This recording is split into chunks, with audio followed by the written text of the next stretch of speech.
وغیرہ وغیرہ. اب میں گیا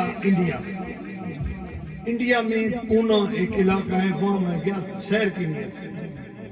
تو فجر کی نماز کے ٹائم میں پونا پہنچا تو وہاں گاڑی روک کے کسی سے بلایا کہ بیٹا بتاؤ یہاں کوئی مسجد ہے، ہم نماز پڑھنا چاہ رہے ہیں. اس نے کہا جناب مسجد نہیں ملے گی آپ کو، آپ 5 کلومیٹر مغرب کی طرف جائیں تو وہاں درویش آباد ہے. درویش آباد میں ایک اللہ کا ولی ہے قمر الدین صاحب، خواجہ قمر صاحب، ان کا دربار ہے اور قمر الدین درویش. وہاں آپ جاؤ گے تو وہاں مسجد بھی ہے، آپ نماز پڑھ لیں. پھر ہم چلے گئے 5 کلومیٹر آگے، جب وہاں جا کر ہم نے دیکھا سبحان اللہ بہت بڑا عالیشان دربار ہے، مسجد ہے اور تالاب ہے. وہاں وضو کیا، نماز ادا کی، دربار پاک میں کلام پاک پڑھا، مراقبہ کیا. جو کلام پڑھا تھا اس کے روح کو اصالہ ثواب کر کے میں باہر نکلا. اب میرے ساتھ 2 گاڑیاں تھیں، میں گاڑی میں اگلی میں بیٹھا، میرے پیچھے دوسری گاڑی.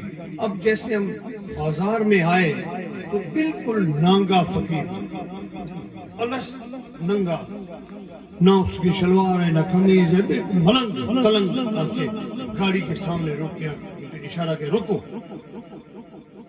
میں نے ڈرائیور کو کہا گاڑی روک دی گئی. وہ آیا، میرا گیٹ کھولا، مجھے کہا باہر نکل.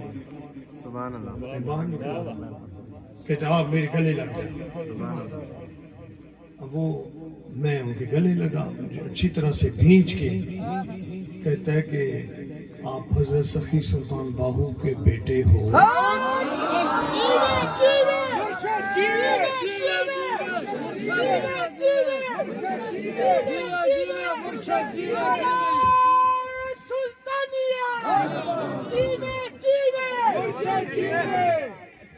آپ حضرت سلطان باہو کے بیٹے ہو اور سلطان العارفین کی اولاد ہو، ان کے دربار سے آئے ہو. یہاں سے خالی ہاتھ مت جاؤ، میں ان کے لیے کوئی گفٹ دیتا ہوں، جاؤ حضرت سلطان باہو کی بارگاہ میں پیش کر. میں رک گیا. وہ گئے شاپ پہ، دکان پہ. وہ دکان پہ گئے اور انہوں نے جا کے چادر لی دربار پہ ڈالنے کے لیے، اگربتیاں لی، عطر لیا، پھول لیے اور لے کے سیدھا آیا میرے پاس اور دروازہ کھول کے مجھے کہتا ہے کہ یہ حضرت سلطان باہو کو پیش کرنا اور عرض کرنا قمر الدین درویش نے آپ کی بارگاہ میں. سبحان اللہ. وہی درویش. وہاں قبر ہے، وہاں مزار ہے، ہم ختم پڑھنے کے لیے قبر پہ گئے ہیں اور پھر راستے میں آ کے گاڑی روک کے جو ملتا ہے کہتے کہہ دینا کہ قمر الدین درویش نے اپنی بارگاہ میں تحفہ دیا. سبحان اللہ. سبحان اللہ. ولی اللہ دے مردے ناہی کر دے پردہ پوشی کی ہویا اس دنیا کو ترکے نال پوشی. الا ان اولیاء اللہ لا یموتون بل ینتقمون من الدار الدار. خبردار، بے شک اللہ کے ولی مرتے نہیں بلکہ ایک گھر سے دوسری گھر منتقل ہو جاتے ہیں اور وہی صبر ہے. میں آیا دہلی سے میں رات کو 11 بجے پلین بنایا کہ چلو اور پانی پت چلتے ہیں حضرت بھو علی کلندر کے دربار. پانی پت جاتے ہیں حضرت بھو علی کلندر کے دربار. درویشوں نے کہا حضرت ادھر نہ اطلاع ہے نہ کسی کو انفارم ہے، آدھی رات کو وہاں پہنچیں گے، رہیں گے کہاں؟ میں نے کہا یار دربار کے پاس میں سائیڈ میں بیٹھ کے چادر لپیٹ کے بیٹھ جائیں گے، لیکن جانا میں نے وہاں ارادہ بن گیا، بس چلنا ہے کلندر کی بارگاہ میں. ہم اب وہاں سے پانی پت کے لیے روانہ ہوئے. رات کو 1:30 بجے کے ٹائم ہم پانی پت پہنچے. قاری صاحب جب 1:30 بجے ادھر پہنچے نا تو مین گیٹ پر گئے، دستک دی تو فوری طور ایک بزرگ نے دروازہ کھولا اور کہتا ہے جی گاڑیاں اندر لے آؤ، گاڑیاں اندر لے آؤ. جب ہم اندر لے گئے گاڑی تو مل کے کہتے ہیں اچھا وہ خاص مہمان آپ لوگ. میرے ذہن میں آیا کہ یار یہ بابا بھولا ہے کسی اور مہمان نے آنا ہے اور ہم تو ویسے آئے بن بتائے، یہ کیسے ہمیں کہتا ہے خاص مہمان آپ کو؟ میں نے کہا نہیں بابا، ہم ان خاصوں میں سے نہیں ہیں، ہم تو مسافر ہیں اور ہم دربار پاک میں حاضری کے لیے آئے ہیں اور آپ کے مہمان شاید کوئی اور ہوں گے۔ انہوں نے کہا پاکستان سے آپ آئے ہوں؟ میں نے کہا میں تو آیا ہوں پاکستان سے۔ پھر وہ فوری طور دوسرا سوال، حضرت سلطان باہو کے بیٹے آپ ہیں؟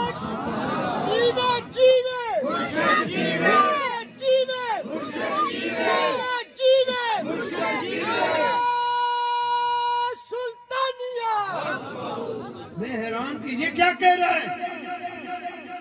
میں نے کہا بابا مجھے سمجھ نہیں آئی۔ کہتے حضرت سلطان باہو کے بیٹے آپ ہو؟ میں نے کہا جی میں ہوں۔ کہا کہ میں سویا ہوا تھا، رات کے 11 بجے مجھے ابو علی کلندر نے جگایا اور فرمایا جلدی کر، میرے محبوب حضرت سلطان باہو کی اولاد آ رہی ہے، ان کا استقبال کرنا، کمرے صاف کرو، وہاں پر بستر لگا دو، انہوں نے یہاں آرام کرنا ہے۔ میں نے 2 کمرے سجا دیے ہیں، ایک آپ کے لیے، ایک آپ کے درویشوں کے لیے، آپ یہاں آرام کریں گے، آپ ابو علی کلندر کے مہمان ہیں۔ یہ اللہ کے ولی کی پاور ہے کہ ولی اللہ لیٹا تو قبر میں ہے، ہم دہلی سے نکلتے ہیں تو ان کو پتہ چل جاتا ہے۔ تو پھر آج جو ادھر بیٹھے ہو، کیا حضرت سلطان باہو نہیں دیکھ رہے کہ میرے عاشق بیٹھے؟ کیا حضرت غوث العظم پیران پیر دستگیر محبوب سبحانی قندیل نورانی شہباز لامکانی حضرت شیخ سیدنا محی الدین عبد القادر جیلانی نہیں دیکھ رہے کہ یہ میرا عاشق دیوانے پروانے 11ویں شریف کے مہینے میں بیٹھے ہیں اور ذکر الہی کر رہے ہیں اور ذکر اولیاء کر رہے ہیں؟ ساتھیوں، خدا را اپنے عقیدوں کی اصلاح کیجیے، اپنے عقیدوں کو درست کیجیے، اللہ والوں کی محبت میں سرشار ہو جائیے۔ اللہ والے ہیں جو اللہ سے ملا دیتے ہیں، اللہ والے ہیں، اللہ والے ہیں جو اللہ سے ملا دیتے ہیں۔ حضرت غوث العظم پیران پیر دستگیر جن کی 11ویں شریف ہے، انہوں نے اپنا مقام کیا بتایا؟ وَلَوْ أَلْقَيْتُ سِرِّي فِي بِحَارٍ نِثَارَ الْكُلُّ غُورٌ فِي الزَّوَالِ، اگر میں اپنا راز دریاؤں پر پھینک دوں تو دریا خشک ہو جائیں اور ان کا پانی جو ہے وہ غبارات بن کے اڑنے لگے۔ وَلَوْ أَلْقَيْتُ سِرِّي فِي جِبَالٍ لَدُكَّتْ وَأَخْطَرْتُ بَيْنَ الرِّمَالِ، اور اگر میں اپنا راز پہاڑ پر پھینک دوں تو پہاڑ ریزہ ریزہ ہو جائے اور ہوا میں اڑنا شروع ہو جائے اس کی گرد و غبار۔ اور فرماتے ہیں وَلَوْ أَلْقَيْتُ سِرِّي فَوْقَ نَارٍ لَخَمِدَتْ وَأَلْطَفْتَ مِنْ سِرِّهَا، اور اگر میں اپنا راز آگ پر پھینک دوں گا تو اللہ کے حکم سے آگ بڑے گلزار بن جاتی ہے۔ اور آپ آگے فرماتے ہیں وَلَوْ أَلْقَيْتُ سِرِّي فَوْقَ مَيْتٍ لِقَامَ بِقُدْرَتِ مولا تعالی، اور اگر میں اپنا راز کسی مردے پر پھینکوں تو اللہ کے حکم سے مردہ زندہ ہو جائے، اللہ کے حکم سے مردہ زندہ ہو جائے۔ غوث العظم پیران پیر دستگیر کے بزرگ ہونے کے تو کئی واقعات ہیں، لیکن چھوٹے بچے ہیں اور پارسین میں کھیل رہے ہیں۔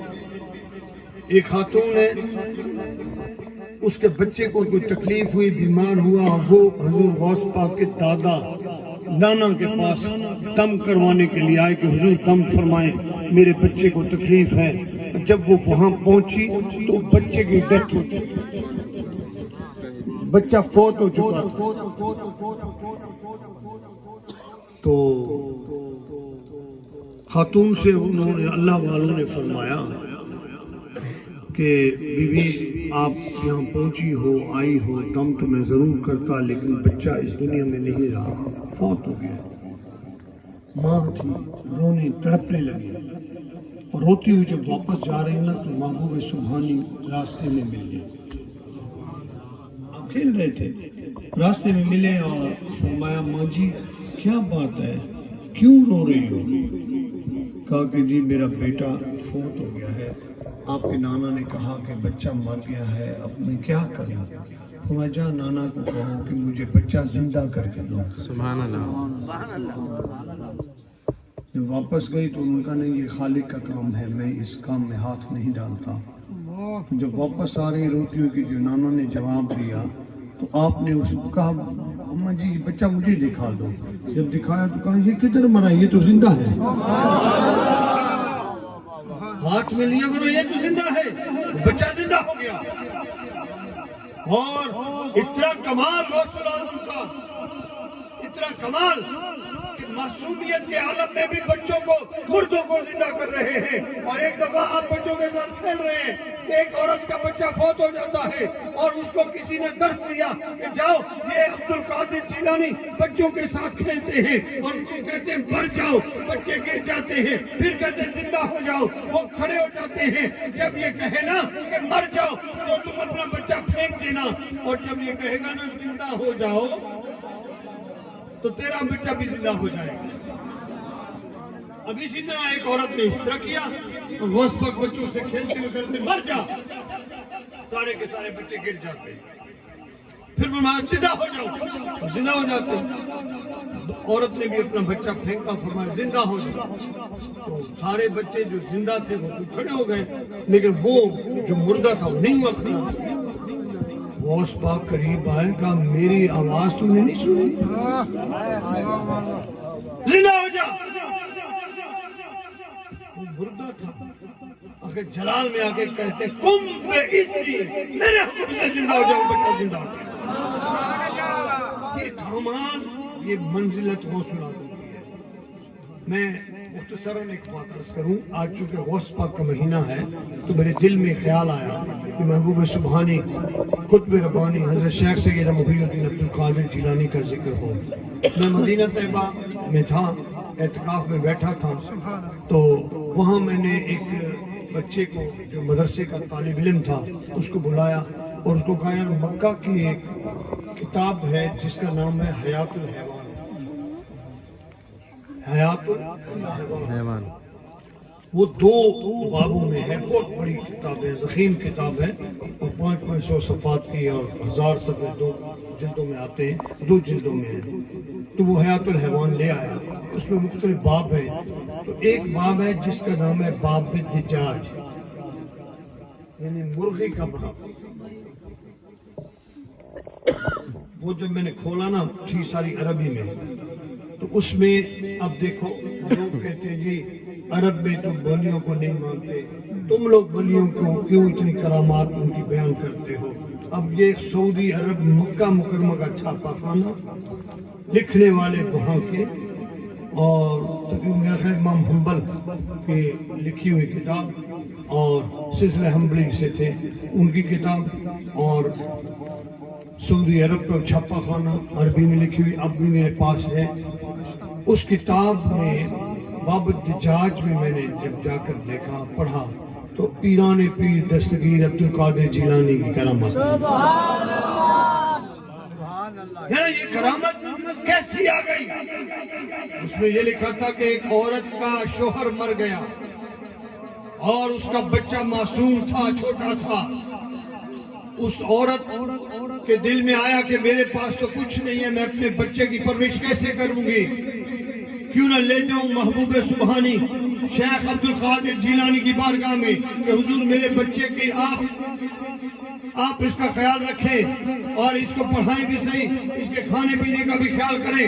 اب وہ خاتون جب غوث پاک کے پاس آئی نا بچے کو معصوم کو لے کر، تو وہاں آ کر اس غوث پاک سے کیا کہتی ہے، حضور قبلہ یہ میں تواڈے کول اپنا بیٹا لے آئی ہوں، انہوں اپنے ورگا پڑھاؤ.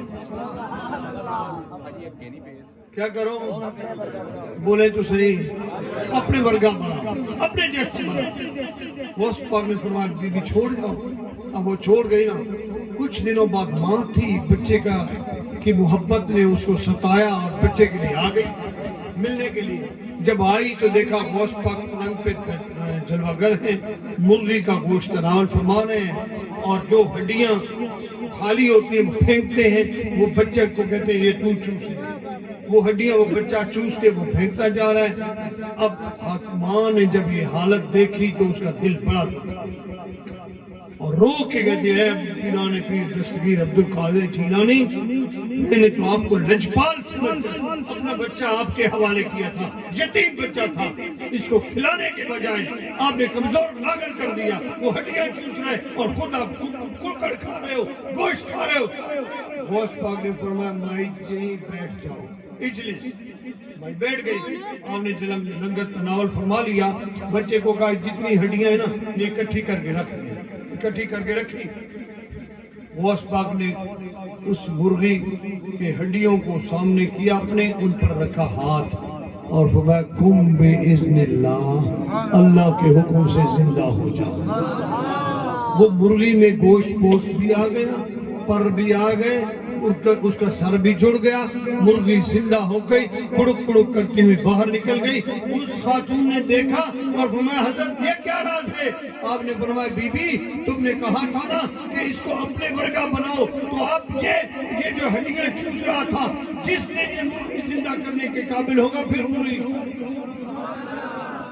پھر کھا سکتا ہے، جب مرغی کو زندہ کرنے کے قابل ہوگا۔ یہ وہ کامل ہستیاں ہیں جنہوں نے انسانیت میں ایسے کام کر کے دکھائے ہیں کہ رب ان پر راضی ہو گیا، انہوں نے عبادت کی ہے، ریاضت کی ہے۔ 40 سال تک غوث الاعظم نے عشاء کے وضو سے فجر کی نماز پڑھی ہے۔ ایسے ولیوں کے لیے خالق کائنات نے قرآن مجید میں فرمایا ہے والذین یبیتون لربہم سجدا وقیاما، ان کو ہمیشہ آپ رکوع میں، قیام میں اور سجدوں کی حالت میں دیکھو گے، یہ وہ اللہ کے کامل ولی ہیں۔ جیسے علامہ صاحب حافظ قاری طیب صاحب فرما رہے تھے کہ ہم ان کو نہیں مانتے جو صرف چھتے تو بڑھا لیتے ہیں لیکن دین نہیں جانتے۔ حقیقت تو یہ ہے کہ ولی کی نشانی ہی نماز پڑھنا ہے، عبادت کرنا ہے، اور جو ولی نماز نہیں پڑھتا، جو عبادت نہیں کرتا، وہ ولی ہو نہیں سکتا۔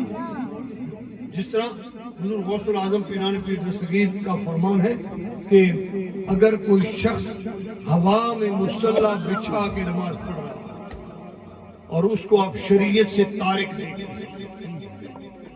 تو وہ شیطان تو ہو سکتا ہے ولی نہیں۔ اگر وہ پانی میں مصلی بچھا کے کھڑا ہو اور وہاں نماز پڑھ رہا ہو لیکن تارک شریعت ہو، شریعت کا پاسدار نہ ہو، وہ بھی شیطان ہو سکتا ہے، ولی نہیں ہو سکتا۔ یہاں تو بڑے بڑے ہو کے بڑے بڑے نعرے لگاتے ہیں اور ہم کمزور لوگ جو ہیں ان کے پیچھے لگتے ہیں۔ اپنے عقیدوں کی اصلاح کیجیے۔ اور آپ کیا چاہتے ہو یہاں مدرسہ بنے یا نہ بنے؟ بولے تو صحیح، مدرسہ بھی بنے گا، آستانہ بھی بنے گا، روحانی فیض بھی ملے گا، علمی فیض بھی ملے گا، علم و عرفان بھی ہوگا اور آپ کے بچے جو ہے سج بھج جائیں گے۔ اب میں اپنی بات کو مختصر کرتا ہوں۔ جماعت الصالحین میں تمام دوست شامل ہو جاؤ اور آئندہ یہ جو پروگرام کرو جماعت الصالحین کے زیر اہتمام کرو۔ اب میں نے گفتگو پہلے اس وجہ سے کی کہ کیونکہ بیٹھے بیٹھے اگر اونگ آ جاتی ہے تو پھر جو باتیں یاد ہیں بھول جاتی ہیں۔ تو ہمارا بچہ ہے بڑا پیارا، نام ہے حیدر علی۔ کیا نام ہے؟ کیا نام ہے؟ آپ نے دیکھا سنا ہے، نعت پڑھتا ہے، مزہ آتا ہے۔ تو اس کو میں چاہ رہا تھا کہ آپ اگر حیدر علی سلطانی کو سنو گے تو ضرور آ جائے گا۔ اس سے نعت بھی سنے، سرکار کی منقبت بھی سنتے ہیں، پھر درود و سلام پڑھ کے دعا کریں گے۔ اللہ تعالیٰ میرا اور آپ کا آنا، بیٹھنا، سنانا اپنی بارگاہ میں قبول و منظور فرمائے۔ یار زندہ صحبت باقی وآخر دعوانا ان الحمدللہ رب العالمین۔ حضرت سلطان باہو فرماتے ہیں چڑھویں چنا تکر روشنائی، تیرا ذکر کریں دے تارے ہو، گلیاں دے وچ پھرن نمانے، لالاں دے بنجارے ہو، شالا مسافر کوئی نہ تھیوے، کک جنا تو بھارے ہو، تاڑی مار اڑانا باہو، اسا آپے انہیں بھارے ہو۔ میں حیدر علی سلطانی سے گزارش کرتا ہوں کہ کھڑے ہو جائیں اور آقا پاک صلی اللہ علیہ وسلم کی شان میں ثنا پیش کریں۔